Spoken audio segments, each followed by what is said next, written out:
Okay, so hello everyone. We have your fluid mechanics. Okay, fluid mechanics na tayo, class. Fluid mechanics. Unang lesson, density and fluid pressure.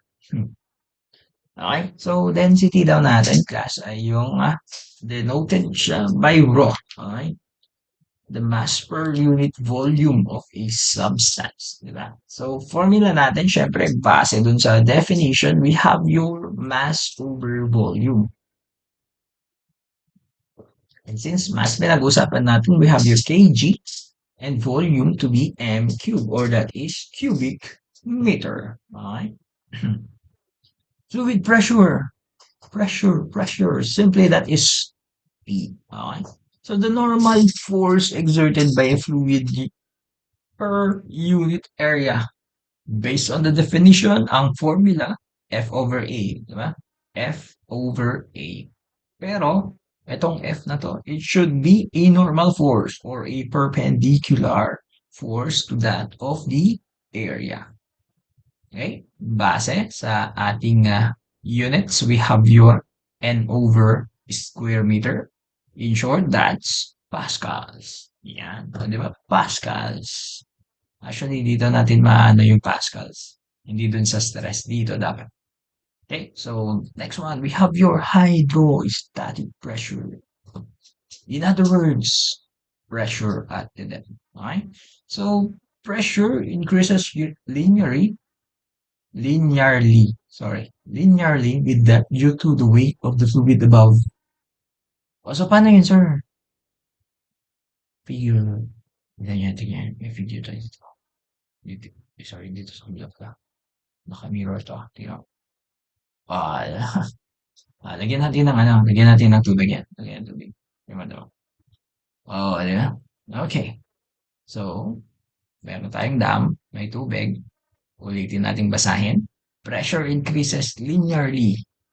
Ibig sabihin, magkakaroon tayo ng, sorry, dito, nalilito ako eh. Mamaya, diba? Magkakaroon ng line, di ba? Linearly. Line. Okay. So, we have this one. Ayan, may arrows tayo dito. Paano to? Dito. Ayan. So, ito, yan, this one. Pinakamahaba. Tapos, liliit.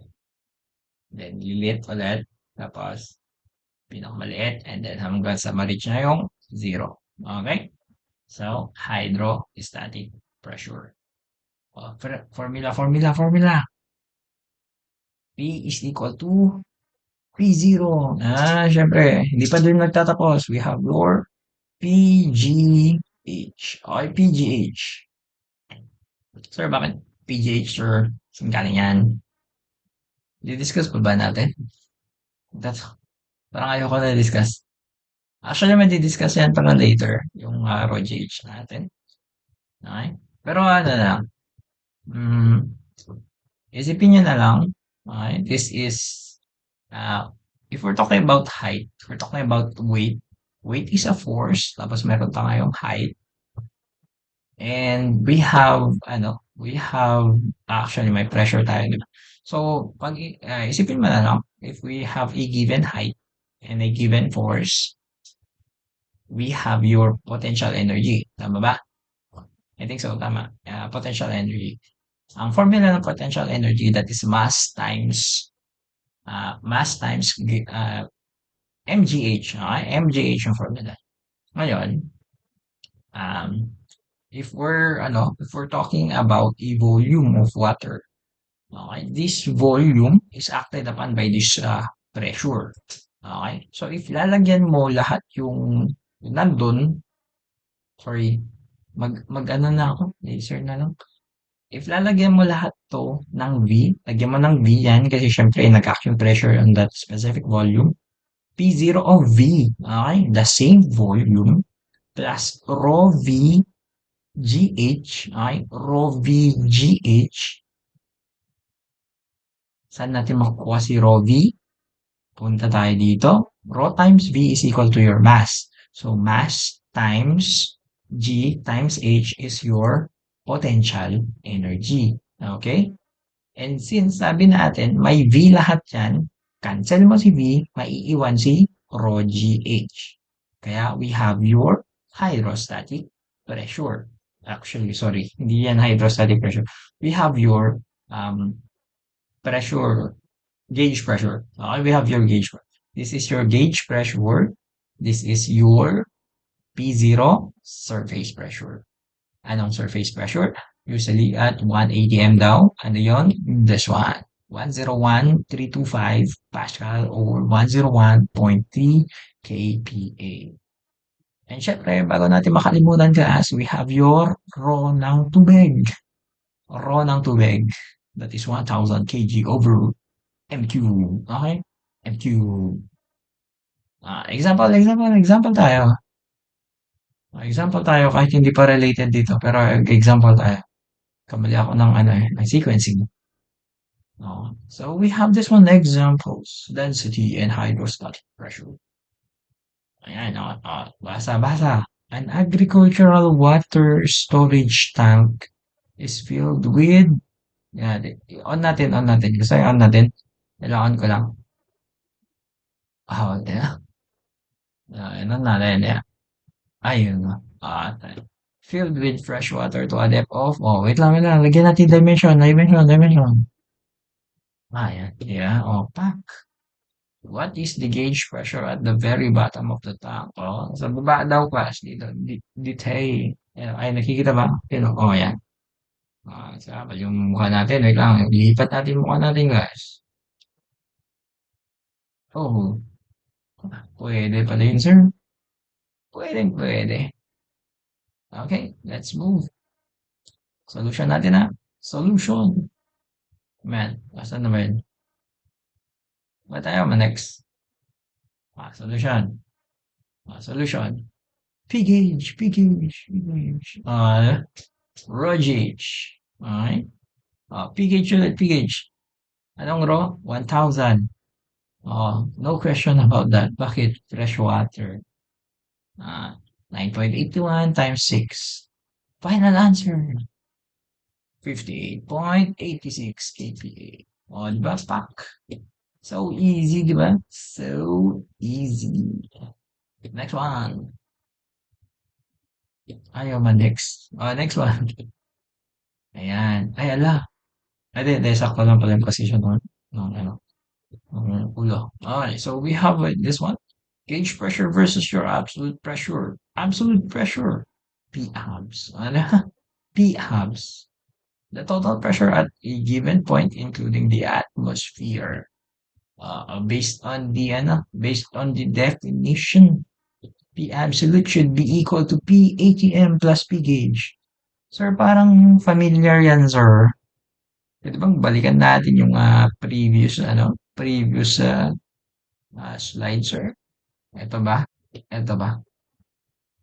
P abs is equal to P ATM plus P gauge. Di ba? Same. Balik na tayo dun. Yan. PATM plus P gauge. Yeah. Ayan, punta tayo sa P gauge. P gauge, the pressure relative to the atmospheric pressure. Formula, base dito, P abs minus PATM. Yeah.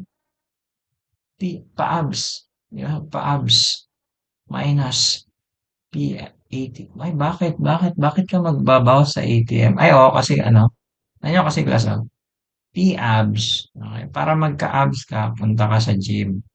Okay? Kaya, magma-minus ka ng pera mo, sa ATM. Pak! P-gauge, yeah, P-gauge. Hindi, joke lang. Hindi, kaya. Okay, rho gauge, is equal to rho gauge, man. Rho gauge. Okay, next one. Ito na. Pascal's law. Pressure applied to an enclosed fluid. Wait lang, move kasi natin yung ulo, sir. Hindi namin makita, sir. Paano ba naman yan, sir? Bakit kasi ganyan, sir? Move natin, Ay, iba yung move natin. Mali yan. Ito. Ano ba kasi tayo move? Bakit ayaw na mag-move? Wala, ayaw talaga mag-move, class. Ayaw na, class. Ayaw. Creative, oh, yan. Sige, ayan. Ayan. So, sabi dito, ano sabi diyan? Pascals, no? Pressure applied to an enclosed fluid is transmitted undiminished, yeah, undiminished to every portion of the fluid and walls of the containing. Okay? So, formula niya, syempre, undiminished to. Same P. So, ibig sabihin, F1 over A1 is equal to F2 over A2. Pero kung gusto mong palit-palitan yan, F2 is equal to A2 over A1, F1. Sir, ano ba kasi nangyayari dyan eh, ay, wala kang bigla nilang formula. Chill, chill, chill lang mga pogi. Chill lang mga pogi. Ano ba yan? Yeah, tulak yan. Lagay tayo ng ito dito sa F1. Yan. Ayan. Yeah. Since naglagay tayo, bababa na yan. Di ba? Joke lang, tumaas yung sasakyan pero bumaba. Basta yun, gets yan. Ulit natin, ulit. Sige, ulit natin. Ulit natin. Okay, wait lang. Lagay, baba, pak, tumaas. Di ba? Okay. Gamitin na naman natin yan, syempre. Gamitin natin yan, guys. Gamitin natin. Oops, nandun na naman yung mukha ni Sir Jesus. Siyempre, move na lang natin dito. Dyan na lang. Dyan na lang. Para hindi sagabal. Okay, so mechanics want to lift a 12,000 Newton car using hydraulic jack. Di ba? 12,000 Newton car using hydraulic jack. Sir, bakit hydraulic? Hindi, kasi pangalan nito jack. Oh, pangalan niya jack. Yeah. Okay, so using a small, tawa ako dun bigla. Okay, so using a small piston na diameter natin na 10 cm. Wow, hindi scale. Kaya mo na. Okay lang yan. And a large piston with a diameter of 30 meters. 3 meters. So, nantok na tayo. Determine the F needed to raise the car. Di ba? F needed to raise the car. Ano ba yun? Ito kasi hindi niya na. Yan ba? Di ba? Siyempre, ulit-ulitin natin yan. Ganda-ganda yan eh. Okay. Solution. Ayan, solution. Siyempre, ito. Yeah. Kung ayaw mo yan, siyempre, ito na lang. Kung ayaw mo din yan, ito na lang. Salpak. Salpak. Sagot. Di ba? Ayan. F1 is equal to 13.3 newtons. Kung ayaw niyo yan, hindi ko na sinulat. That is approximately 1.36 kg. Okay? Kg. Ganun dapat ka bigat si Jack. Si Jack. Dapat siya kang bigat. Okay? Next example tayo. Next example na naman. Yan. Di ba? Sabi dyan. Papasok dito. Meron tayong PATM dito. Meron tayong P-gauge yan. Buksan natin yan. Diba? Tapos ito ay radius of 0.25 meters. A circular drainage valve with a radius of 0.25 meters is located at the base of a concrete dam. The water depth above the center of the valve is 15.0 meters. No? Calculate the absolute pressure at the valve detail and the total outward force exerted by the water pushing against the valve cover. Ito yun. Okay, solution. P-abs, yung para magka-abs equal to pera sa ATM plus P-gauge, di ba? Para magka-abs equal to pera sa ATM plus rho GH. Rho GH pa lang ako. Sorry. Rho GH na lang. Pera sa ATM is equal to 1,000. 101,325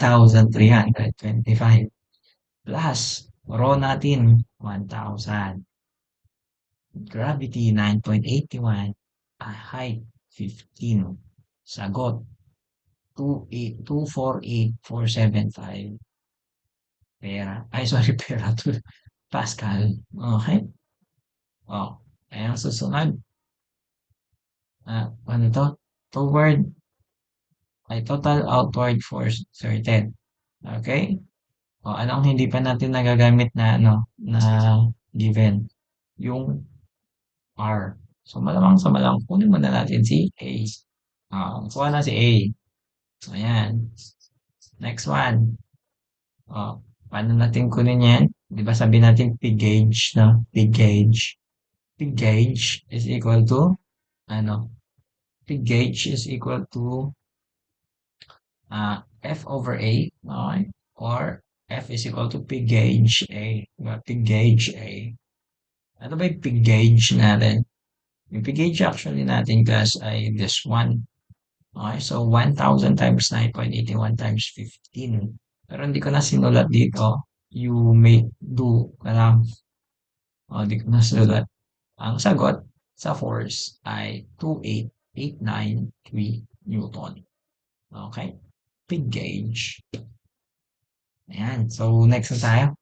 Next na tayo. Pause mo na lang kung ibalik. Balik mo na lang kung gusto mong balikan yung mga jokes ni sir na ano, walay. Yan. Next tayo. Buoyancy and Archimedes principle. Yan. Archimedes principle. Balik na natin ba sa natin kasi ano to, mga sinaunang ano. Archimedes principle. Any object completely or partially submerged in a fluid experiences an upward buoyant force equal to the weight of the fluid displaced by the object. Buoyant force. Okay? So, FB natin is equal to rho ng liquid daw. Okay? Nakasulat kasi doon sa ating ano, doon sa Archimedes principle. Okay? Nakasulat kasi doon na yung ano natin, yung formula natin for your buoyant force should be equal to the rho ng liquid multiplied by the velocity to the volume displaced tapos times gravity. Right? Yan. Okay? So, yan yan. Ano ba yan?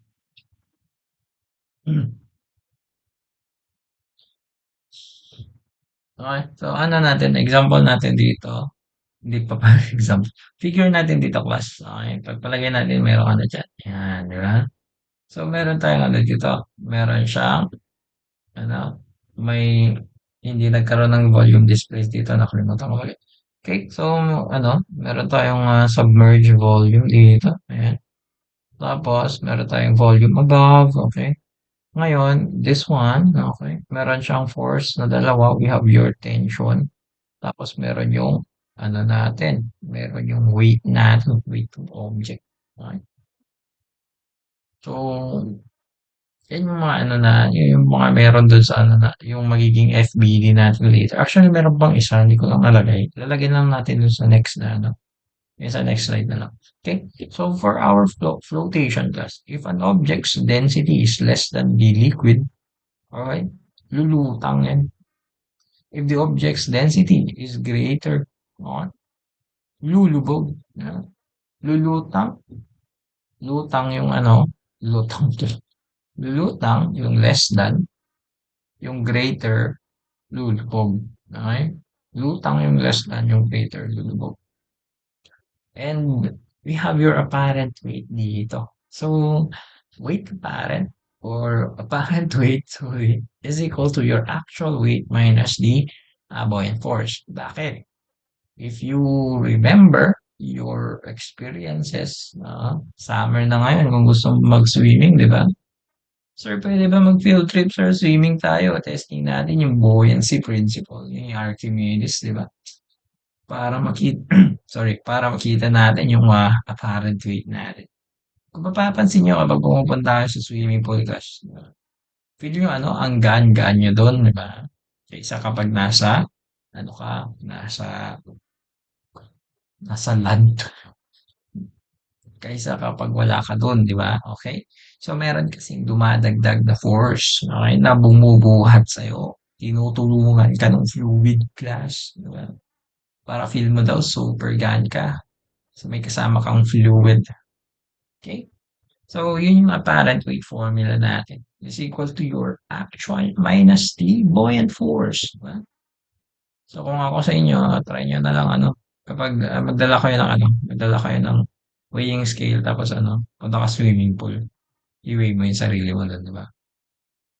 Punta ka doon pero syempre ma-prove mo na yung apparent weight natin is actually less than or actual weight, di ba? Ayan, ayan, ayan, gagamitin na naman natin yung kanina. Ito, di ba? Tapos, tama. Yun, di ba? Tumaas na siya. Meron na siya. Meron na siya. Volume. May submerged volume na tayo. Okay, so a crane is lowering a solid concrete structural block into a lake. The block has, naman yung sino bang gumawa nito? The block has a volume of 2.5 cubic meters and is made of heavy concrete with a density of 24 kg per m3. Kung hindi given, gamitin nyo to. Kung hindi given. Okay, kung hindi given. Right, so calculate the tension in the crane's lifting cable when the block is suspended completely underwater. Ano yun? Hindi ko na gets. Joke lang. We have your tension here. Ayan. Siyempre, weight is acting on the center of your, on the center of gravity. So, dito saying, di ba? Pero it does not matter naman kung saan siya dyan. Bakit? Kasi ano naman to? Summation forces along Y lang naman tayo dito. Okay, so we have your buoyant force. Ayan. Ito yung buoyant force na. Buoyant force. Solution natin, guys. Yan. Lulutang lahat yung mga solution na. Lutang. Wait lang pala. First na kunin kasi natin, guys. Since we're talking about tension, okay? Tension. Ano bang una pwede natin masolve dyan? Okay? So, notice here kasi, since tension yung pinag-usapan natin, tension is equal to your tension plus BF is equal to your weight. Diba? Tama ba? Okay. So, ngayon, hindi natin alam yung weight what's this one? Sorry. Okay. Hindi natin alam yung weight niyan. Ang weight niyan, syempre wala pa. So, ang kukunin natin, mass. Okay? Mass. Mass ng block is equal to PVC. Ay, PVC. Rho VC. Okay? Rho VC. Okay? Ano yung Rho C, sir? Rho ng concrete, that's the density of concrete. Dami ko kasing tinitignan ng monitor. Okay, so dito na. Dito. Ulit kasi na ito. Okay, so rho VC natin is equal to your 2.4, okay, times 2.5, which is 6,000 kilograms. Okay? Alam na natin yan, ha? Sabi ko sa inyo kanina, kukunin natin yung weight. Weight ni block is equal to mass ni block times G. So, 6,000 times 9.81 is equal to 58860 newtons. Okay. So, yan. So, ngayon, ang kukunin natin, guys, is the FB. So, buoyant force na. Buoyant force na. Buoyant force natin is equal to your rho ng tubig, that is rho ng liquid, times volume displaced, times G. Okay, so we have 1,000 times 2.5 times 9.81, we have 2452. Okay? Summation forces along Y natin is this one. T plus FB is equal to W. Okay? T plus FB is equal to W. So, ibig sabihin, ang T natin ay equal siya dito. W minus FB is equal to 5860 minus 1, which is 34,335 newtons. Okay? So, ganun lang kadali. Diba? So, dali. Super dali. Okay? Yan. Next example natin, ng buoyancy. Ito, sobrang hirap na nito. Siyempre kasi, di ba, madali ngayon. Siyempre, mahirap na. Okay? Yun, no? Kita mo yun? Amazing. Balik natin yan. Oh, di ba? The weight of an irregular stone is 300 newtons in air. Okay? Tapos 230 newtons in water. Determine the volume of the stone. Ano, asan ba yung stone? Ito yung stone. Di ba? I-weight natin. O, di ba sabi sa'yo, magtanga ka pa. Pero ayun na, may weighing scale sa loob ng tubig. Pak. Di ba? Waterproof. O, 300 daw kapag bitay. Kapag dyan, 230. Okay? Solution natin, syempre. O, tignan nyo ba? Mabilis lang daw. Apparent weight, saan yun? Weight sa fluid. Actual weight, saan yun? Weight sa air. Anong kulang doon? Siyempre, si FB. Oh, di ba? Weight in fluid is equal to weight in air minus FB. Oh, oh, ano? 230 is equal to 300 minus 1,000 times 9.81 volume. Oh, see? Oh, calculate. Sagot. 0.00714 cubic meters. O, di ba sabi sa'yo, ang hirap eh. Grabe, sobrang hirap, sir. Hindi ko na-gets sa, ano, unang tingin.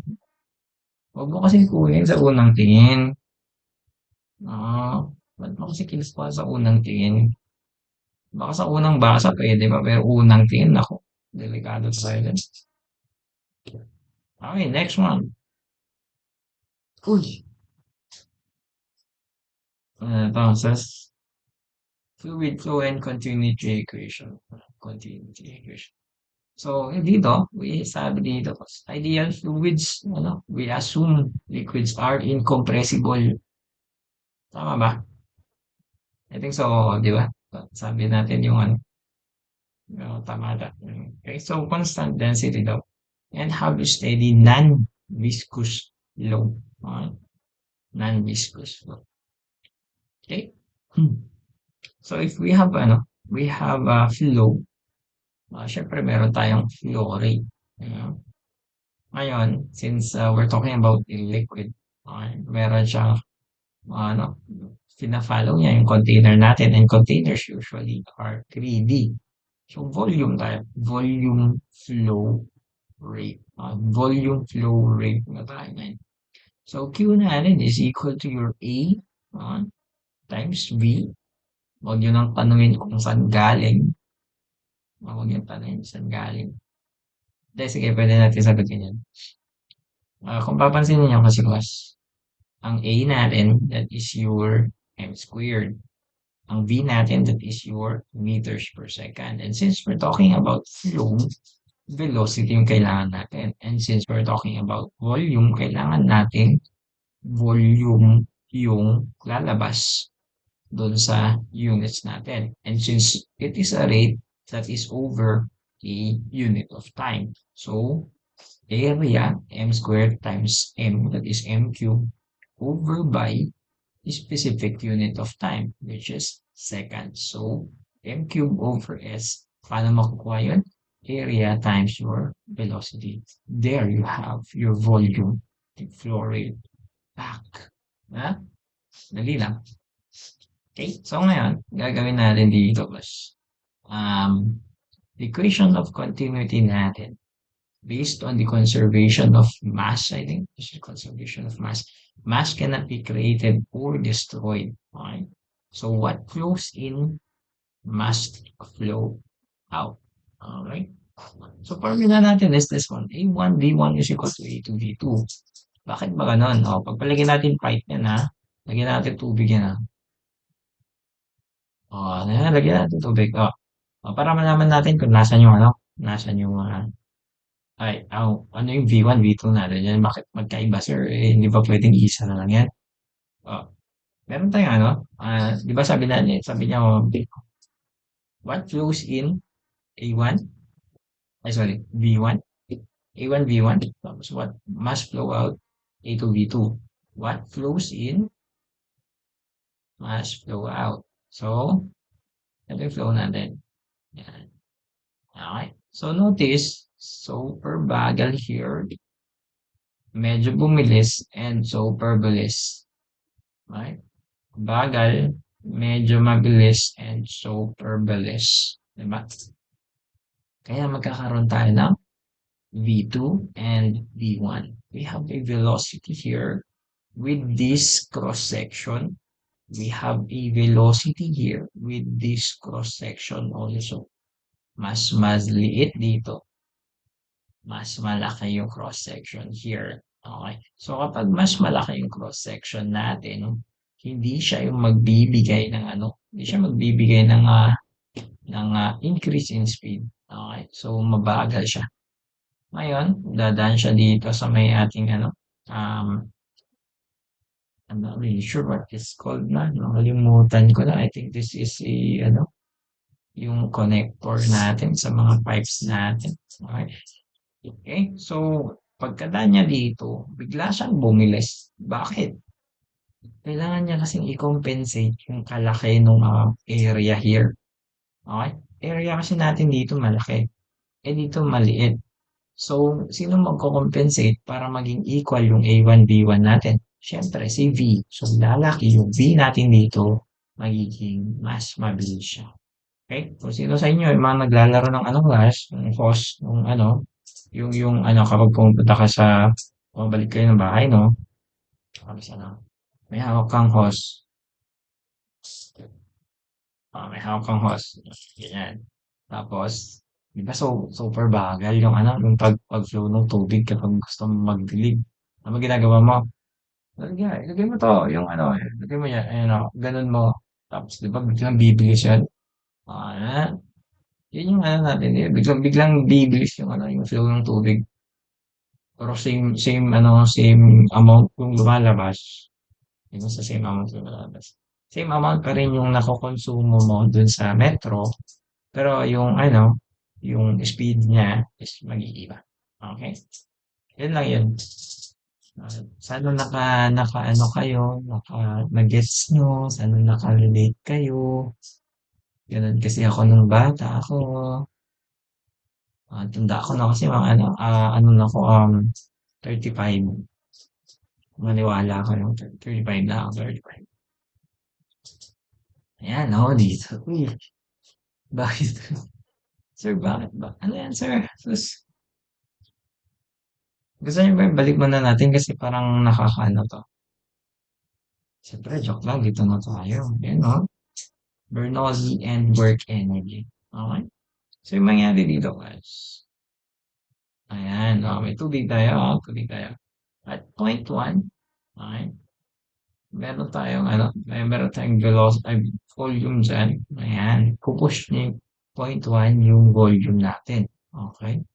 So, bale, ang concept natin here, syempre, ganito muna. Nagde-derive tayo ha. Nagde-derive tayo. A network is equal to the change in kinetic energy. Okay? So, syempre, dun muna tayo sa network. Okay, network tayo. Work done by pressure, WP natin is, ito yung mangyayari. Sabi natin kanina, W in is equal to W out. Ay, sorry. Flow in is flow out. So, meron tayong W in.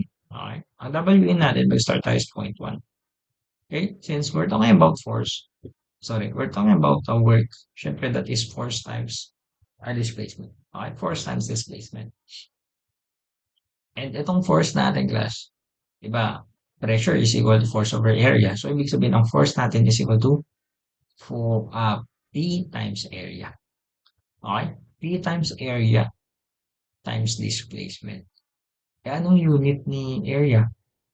Unit ni area, class, is m squared. Unit ni displacement is m. So, m squared times m cubed. So, P1V. Okay? Punta na tayo sa Punta na tayo sa point 2. Sa point 2 kasi, okay, nandito na, medyo advanced siya eh. Dito siya eh.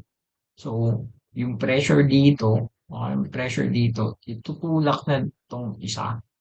Okay, itutulak niya yung isa. Pero ito, gusto niya pa rin mag-move doon. Okay? So, paano yun, sir? So, work out natin. So, i-work out daw natin, no? Then, work out, hindi, work done by our outflow. Ganun na lang kasi, work done by our outflow is equal to negative F2. Siyempre, change in displacement sa point 2. Yan. Bakit siya negative word? Counterflow, counterflow. So, same. Palitan lang natin ng 2. May negative lang doon. Sorry, nakalimutan natin lagyan ng negative to. May negative to kasi. May negative yan. Okay? So, magiging network ng ano natin, pressure natin is, ayan. Okay, P1 minus P2, B. Okay, P1 minus P2, B. Di ba? Back. Next one. Work done by gravity tayo. Uy, hindi natin din. Work done by gravity tayo, class. Okay? Bakit, sir? Bakit may biglang gravity, sir? Hindi ba pwedeng ano na? Ewan ko ba? Hindi ako nakakapagtanong. Hindi ako si Bernoulli. Ako si Bernoulli. Okay? So, work done by gravity muna tayo. Okay? So, M is equal to rho V. Okay? M is equal to rho V. So, bakit may work done by gravity? Alala nyo ba kanina? Di ba pinag-usapan natin yung potential energy? Potential energy.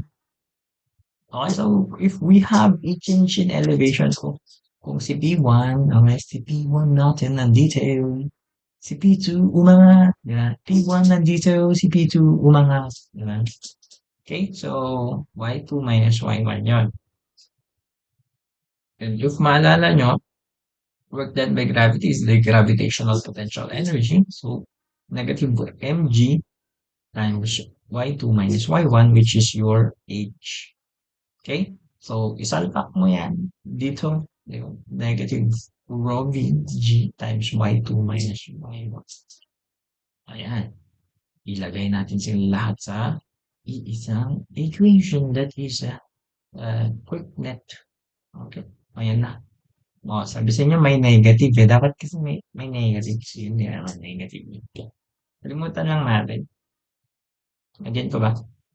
Subukan ko. O, subukan natin lagyan. Para matahimik yung kaluluwa ng ay, matahimik yung S. Basta yun. Ayos lang yan. Ay, ala, nawala. Plus. Nawala. Plus. Oh, bigla nagganon na dun ang pangit. Bayan mo. Kaya yan. Next one. Diba ka mag-ulit? Okay, so ano natin? We have this one. Change in kinetic energy natin. Siyempre, asan yung kamay ko? Ayan. Diba? Siyempre, yan. Okay. Hirap naman itong mirror. Ngayon, sabi natin, yung mass natin ay rho v. O, di salpak mo yan. O, di salpak. O, next. Sabi natin, ito is equal to, dito, ito is equal to, dito. Di ba? Oh, super haba, sir. Bakit ganyan? O, pansinin niyo pa. Pansinin niyo to. Lapit kayo. Lapit. May V sila. Hindi, ulitin natin. May V pa sila. So, bale, cancel.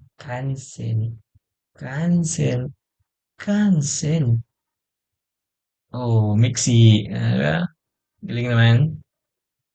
Meron pa tayong gagawin. Pakiayos, di ba? Ayusin natin. Yan, diba? Igaganan yan. Ganun niya. Oh, pak. ah, Ayan. Tapos na. Yay! Tapos na.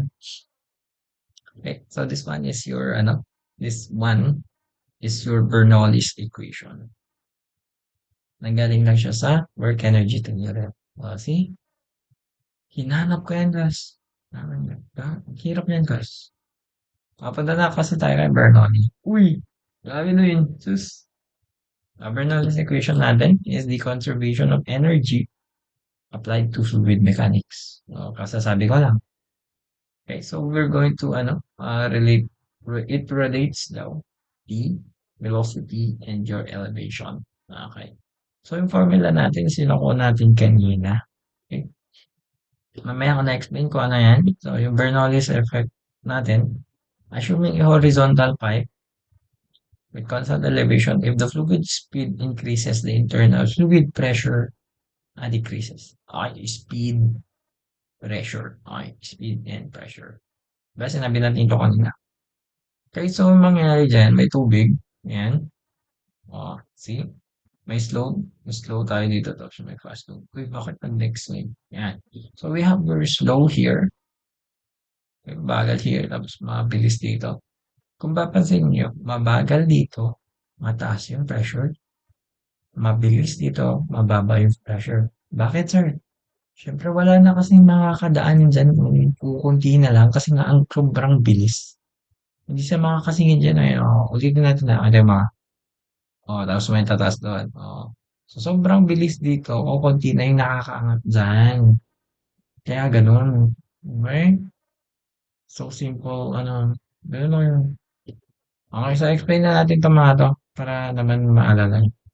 For concepts, okay, we have this one. E natin is yung internal energy density. Density. Density. Next one. Ito yung derived from your kinetic energy. So malamang this is your kinetic energy density. Diba? Syempre, itong isa, derived from gravitational potential energy density. Tak, di ba? Yan lang yun. So simple. Okay, next tayo. Medyo mahaba na yung video pero pag-checkan nyo class, no? Yeah. So we have this one, fluid flow and Bernoulli equation. Okay, so magkakaroon tayo ng flow daw dito. Ayan. Okay, so yan, so slow and fast natin. Okay, so water flows steadily through a completely horizontal municipal pipe. In the wide section, this one, the cross-sectional area, binigay na 0.20 square meters. The fluid speed is 2.0 meters per second. And the absolute pressure, ayan, binigay na yung absolute pressure. Okay? The pipe then is smoothly constricts to a narrow section with an area of 0.10 square meters. Calculate the fluid speed in the narrow section and the absolute pressure in the narrow section. Okay?